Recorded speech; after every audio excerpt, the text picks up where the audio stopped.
প্ৰথমে আপোনালোকক নমস্কাৰ জনাই মোৰ চেনেললৈ স্বাগতম জনাইছোঁ। আজি মই আপোনালোকৰ মাজলৈ বহুত ধুনীয়া ৰেচিপি এটা লৈ আহিছোঁ আৰু দেখিছেনে মই ধুনীয়াকৈ সজাই থৈছোঁ। কিমান ধুনীয়া লাগিছে দেখিবলৈ, খাবলৈও বহুত সোৱাদ লগা হয়। আৰু এয়া চব্জি হৈছে সৰু আলুগুটিৰ চব্জি। এতিয়া বজাৰত সৰু আলুগুটি দেখা পোৱা যায়, দুদিনমানৰ পিছত আৰু শেষ হৈ যাব, নহয়নে বাৰু? আৰু মই ভাবিলোঁ এই সৰু আলুৰ চব্জিকণ যেতিয়া বনাইছোঁ আপোনালোককো দেখুৱাওঁ। আৰু এই আলুৰ চব্জিকণত মই একেবাৰে মছলা ব্যৱহাৰ কৰা নাই, একেবাৰে কম তেলৰে বনাইছোঁ। একেবাৰে হেলথি হয় আৰু খাবলৈ বহুত সোৱাদ লগা। ৰুটিৰ লগত, ভাতৰ লগত, সকলোৰে লগত আপোনালোকে খাব পাৰিব। আৰু ওচৰৰ পৰা মই দেখাই দিছোঁ, এয়া দেখিছেনে, এয়া আলু আৰু গ্ৰেভিখন চাওকচোন কিমান ধুনীয়া গ্ৰেভি হৈছে, একেবাৰে এয়া নহয়নে বাৰু? আৰু এই চব্জিকণ বনাবলৈ একেবাৰে সহজ, একেবাৰে কম সময়ত আপোনালোকে বনাব পাৰিব, সকলোৱে খাই ভাল পাব। আৰু এই চব্জিকণ মইনো কেনেধৰণৰে বনালোঁ তাকে মই এতিয়া আপোনালোকৰ আগত দেখুৱাম। আজি আমাৰ ভাতৰ কাঁহীখন আলু তৰকাৰীৰ সৈতে এয়া দেখিছেনে মই ধুনীয়াকৈ সজাই লৈছোঁ। এনেধৰণেৰে যদি আমি বনাই খাওঁ মাছ মাংসলৈ মনতে নপৰে। আৰু মাছ মাংস খোৱাসকলেও এনেধৰণেৰে এদিন বনাই খাবচোন, বহুতেই ভাল লাগিব। এয়া মই সৰু আলু লৈছোঁ, আলুখিনি প্ৰথমে খুব ভালদৰে ধুই ল'লোঁ। আৰু এতিয়া এই আলুখিনি মই এটা কুকাৰত দি দিম। কুকাৰত দি আলুখিনি প্ৰথমতে ধুনীয়াকৈ বইল কৰি ল'ম। এতিয়া পানী দি দিম। পানী বহুত বেছি দিব নালাগে বাৰু, এগিলাচতকৈ কম পানী দিছোঁ। এয়া দেখিছে আলুখিনি তলতহে পানী আছে। আৰু এতিয়া ঢাকোনখন লগাই দিম। গেছটো জ্বলাই মই কুকাৰটো পাতি দিলোঁ আৰু কুকাৰটোত 2টা চিটি অহালৈকে মই থাকিবলৈ দিম। 2টা চিটিৰ পিছত ধুনীয়াকৈ আলুখিনি সিজি যাব। কুকাৰত 2টা চিটি মৰাৰ পিছতে মই গেছটো অফ কৰি দিলোঁ আৰু এয়া আলুখিনি মই কুকাৰৰ পৰা উলিয়াই দিলোঁ, ঠাণ্ডা হ'বলৈ দিলোঁ। এতিয়া ঠাণ্ডা হৈছে আৰু ধুনীয়াকৈ সিজি গ'ল। এতিয়া মই আলুখিনিৰ বাকলিবোৰ গুচাই ল'ম। প্ৰথমতে গোটেইখিনি আলুৰ বাকলি গুচাই ল'ব লাগিব। গোটেইখিনি আলুৰে মই ধুনীয়াকৈ বাকলি গুচাই ল'লোঁ। এতিয়া আপোনালোকক মই গেছৰ ওচৰলৈ লৈ যাওঁ। গেছটো জ্বলাই মই কেৰাহী এখন পাতি দিলোঁ আৰু কেৰাহীত এয়া মিঠাতেল দিছোঁ। মিঠাতেলো বহুত বেছি দিয়া নাই, 2 চামুচমান হ'ব। আৰু তেলখিনি মই প্ৰথমতে ধুনীয়াকৈ গৰম হ'বলৈ দিছোঁ। তেলখিনি গৰম হোৱাৰ লগে লগে তেলতে মই এয়া পাঁচফোৰণ বনাই থৈছোঁ, তাৰে পাঁচফোৰণ এয়া আধা চামুচ দি দিছোঁ। আৰু পাঁচফোৰণখিনি ফুটাৰ লগে লগে এটা সৰু পিঁয়াজ সৰু সৰুকৈ কাটি থৈছোঁ, সেয়াও মই দি দিছোঁ। তেলতে মই এয়া নৰসিংহৰ পাত হয়, নৰসিংহৰ পাত কেইটামানো দি দিছোঁ। আৰু এতিয়া গোটেই বস্তুখিনি মই অকণমান দেৰি ভাজি ল'ম। নৰসিংহৰ পাত দিলে খাবলৈ বহুত ধুনীয়া সোৱাদ এটা আহে আৰু খাবলৈ বহুত ভাল লাগে। নৰসিংহৰ পাত হেলথিও হয়। আৰু এয়া দেখিছেনে আমাৰ ধুনীয়াকৈ ভজা হৈ গৈছে।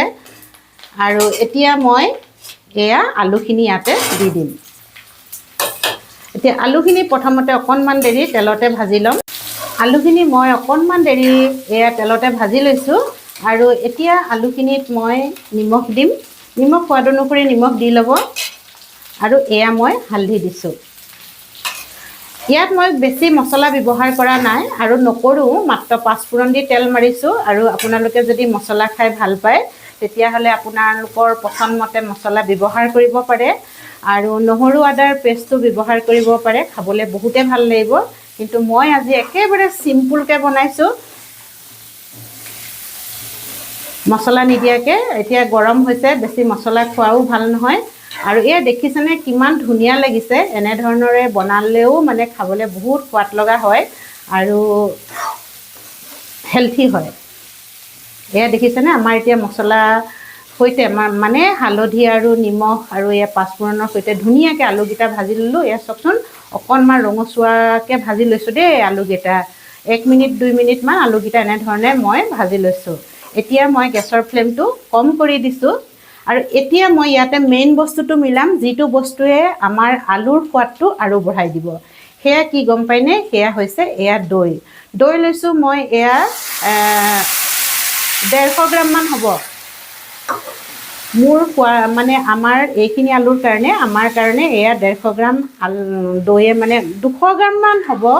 আৰু আলু ইমানখিনি আলুৰ লগত এয়া দৈ ধুনীয়াকৈ হৈছে আৰু দৈখিনি প্ৰথমতে খুব ভালদৰে ফিটি ল'ব কাৰণ দৈ গাঢ়া হৈ থাকে গোটা হৈ থাকে সেইকাৰণে মিক্সি এটাত মাৰিও ল'ব পাৰে মই মিক্সিত লোৱা নাই বাৰু কাটা চামুচ এখনেৰে খুব ভাল ধৰণেৰে ফিটি ল'লোঁ এয়া দেখিছেনে এতিয়া আমি এইখিনি বস্তু উতলিবলৈ দিম খুব ভাল ধৰণেৰে যাতে উতল আহে আৰু গেছৰ ফ্লেমটো হাই কৰি নিদিব হাই কৰি দিলে কি হ'ব আমাৰ দৈখিনি ফাটি যাব সেইকাৰণে গেছৰ ফ্লেমটো লো মিডিয়াম কৰিয়ে আমি এইখিনি ধুনীয়াকৈ উতল আহিবলৈ দিম আৰু উতল অহাৰ লগে লগে আমাৰ আলুত নিমখ সোমাব আৰু ধুনীয়াকৈ বস্তুখিনি মেটচ হৈ যাব ছেট হৈ যাব আৰু সেইকাৰণে মই ঢাকোনখন লগাই দিছোঁ ঢাকোনখন খুলি মই এতিয়া চাওঁ এয়া দেখিছেনে ধুনীয়াকৈ আমাৰ আলু আৰু দৈ উতলি আছে এতিয়া মই ইয়াৰ পৰা এই 3টা আলু লৈছোঁ দেই 3টা আলু এখন প্লেটত ওলোৱাই লৈছোঁ আৰু এই আলুকেইটা মই এই কাটা চামুচখনেৰে ভাঙি দিম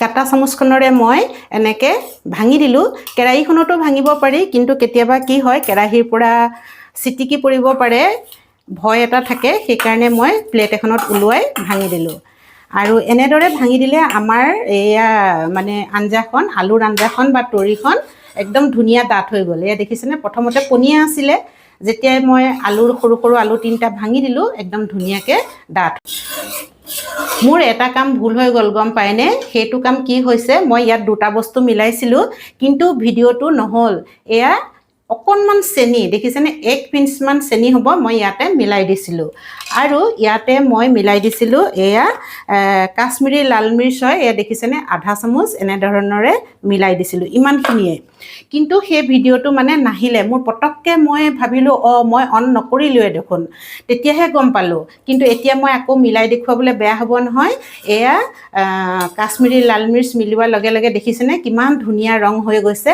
সেইকাৰণে মই কাশ্মীৰী লাল মিৰ্চ মিলাই দিলোঁ ইয়াত বেছি জ্বলা নহয় অকণমানহে জ্বলা হয় আমি যিহেতু জ্বলা বেছি নাখাওঁ সেইকাৰণে মই এয়া কাশ্মীৰী লাল মিৰ্চে মিলাই দিলোঁ আৰু আপোনালোকে যদি বনাই জ্বলা বেছি খায় যিসকলে তেওঁলোকে এই সময়তে জলকীয়া মিলাই দিব পাৰে আৰু আমাৰ এই ধুনীয়াকৈ হৈ গৈছে দেখিছেনে কালাৰটো কাশ্মীৰী লাল মিৰ্চ মিলাই দিয়াৰ লগে লগে কিমান ধুনীয়া ৰং আহিছে একেবাৰে হোটেলৰ আলুদম বা গ্ৰেভিৰ দৰে লগা নাইনে এয়া চাওক এতিয়া মই ইয়াত আৰু এটা বস্তু মিলাম সেয়া কি গম পায়নে আমাৰ ধনিয়া মিলাই দিব পাৰে ধনিয়া নহ'লে এয়া কচুৰি মেথি হয় বজাৰত কিনিবলৈ পায় সেয়া মই অকণমান মিলাই দিছোঁ ধনিয়াও মিলাব পাৰে দেই আৰু এটা বস্তু মই মিলাই দিম সেইটো অপশ্যনেল হয় আপোনালোকে মিলালেও মিলাব পাৰে নিমিলালেও একো নাই সেয়া হৈছে এয়া আধা চামুচ বাটাৰ অকণমান মিলাই দিলে বহুত ধুনীয়া সোৱাদ আহিব যিহেতু আমি ইয়াত কোনো ধৰণৰ মছলা মিলোৱা নাই একদম দৈ আৰু বাটাৰ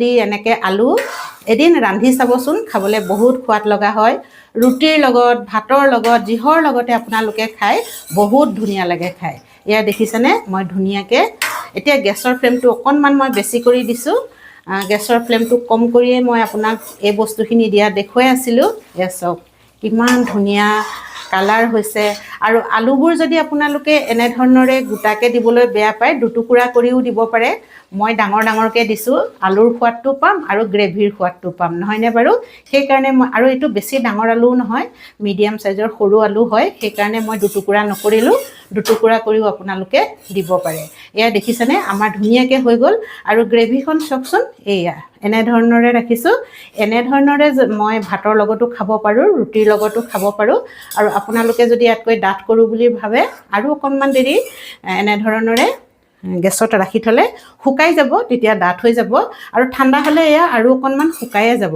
আৰু যদি ভাবে আমি আৰু অকণমান জুলীয়া কৰোঁ তেতিয়া অকণমান পানী দি দিব পানী দি উতল এটা দি দিব উতল এটামান দুটা তেতিয়া আমাৰ ধুনীয়াকৈ হৈ যাব আৰু এটা কথা মোক এবাৰ কমেণ্টছত কিবা এটাত সুধিছিলে বাইদেউ নিমখ কম হ'ল কি কৰোঁ সেইকাৰণে প্ৰতিটো বস্তু বনাওঁতে জ্বলা নিমখ হৈছে নাই আপোনালোকে অকণমান চেক কৰি চাব পাৰে খোৱাৰ সময়ত যদি ভাতত লৈ নিমখ কম হয় জ্বলা কম হয় তেতিয়া খুব বেয়া লাগিব নহয়নে সেইকাৰণে আপোনালোকে অকণমান চেক কৰি চাব পাৰে মোৰ বাৰু হোৱা নাই ঠিক হৈছে মই সদায় বনায়ে থাকোঁ হিচাপটো গম পাওঁ সেইকাৰণে কেতিয়াবা আলহী আহিলে সৰহকৈ বনালেও তেনেকুৱা হয় চাবচোন নিমখ চিমখ কম হয় বেছি হয় আমি আগতে যদি গম পাওঁ কম বেছিটো আমি ঠিক কৰি ল'ব পাৰোঁ নহয়নে সেইকাৰণে মই আপোনালোকক কথাখিনি ক'লোঁ আৰু এয়া দেখিছেনে কিমান ধুনীয়া লাগিছে একদম হোটেলত দিয়াৰ দৰে লাগিছে নহয়নে হোটেলৰ আলু কৰিৰ দৰে লগা নাইনে আৰু গন্ধটো যে ইমান ধুনীয়া আহিছে আপোনালোকক মই কি ক'ম আৰু এতিয়া আপোনালোকে দেখিলেই মই সৰু আলুৰ চব্জিখন কিমান ধুনীয়াকৈ কেনেকৈ একদম ঘৰতে